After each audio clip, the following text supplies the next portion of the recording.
The Trinity is often seen as too academic or impractical, leaving it misunderstood and neglected by many Christians.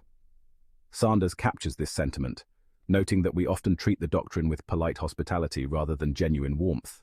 Yet, understanding God's nature is crucial for embracing his good news.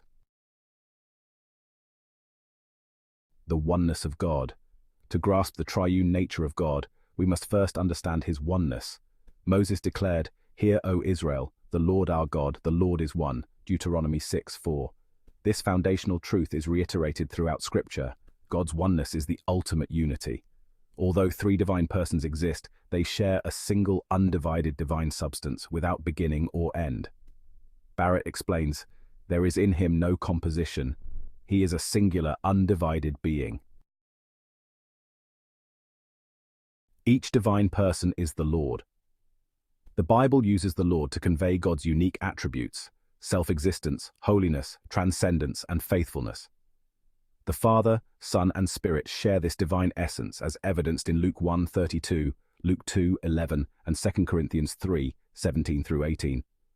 The name I Am reflects their shared substance, ensuring we avoid the confusion of polytheism. This unity is essential for understanding God's true nature. God is three. Why does God reveal himself as a Trinity? While his unity might seem more straightforward, Scripture unveils his triune nature. Fred Sanders remarks, "God made it known that his unity was a triunity precisely when the Father sent the Son and the Holy Spirit in the fulfillment of the promise of redemption." Triadic formulas in baptism and blessings, such as in Matthew 28:19 and 2 Corinthians 13:13-14, naturally lead to the confession one God in three persons. The one God who creates. Genesis chapter 1 verse 1 introduces us to the unified act of creation by the Father, Son, and Spirit. Proverbs chapter 8 verses 22-36 and John chapter 1 verses 2-3 highlight the Son's involvement, while Genesis chapter 1 verse 2 describes the Spirit's presence. The creation narrative reveals the collaborative work of the triune God, not isolated actions. God the Son.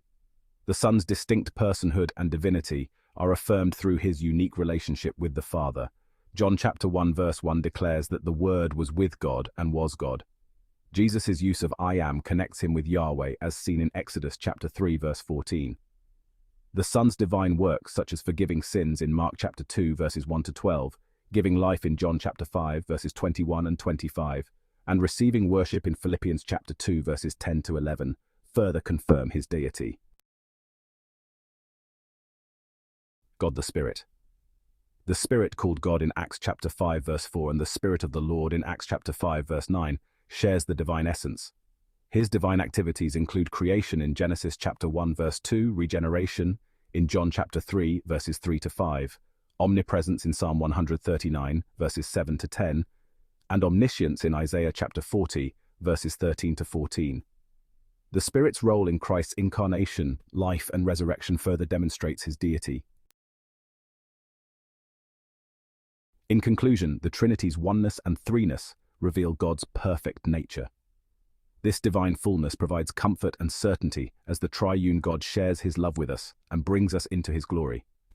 To speak of God accurately, we must embrace his self-revelation. Gregory captures this beautifully. "No sooner do I conceive of the one than I am illumined by the splendor of the three. No sooner do I distinguish them than I am carried back to the one." Our hope lies in the one God, who, through the actions of the three persons, saves us for his glory.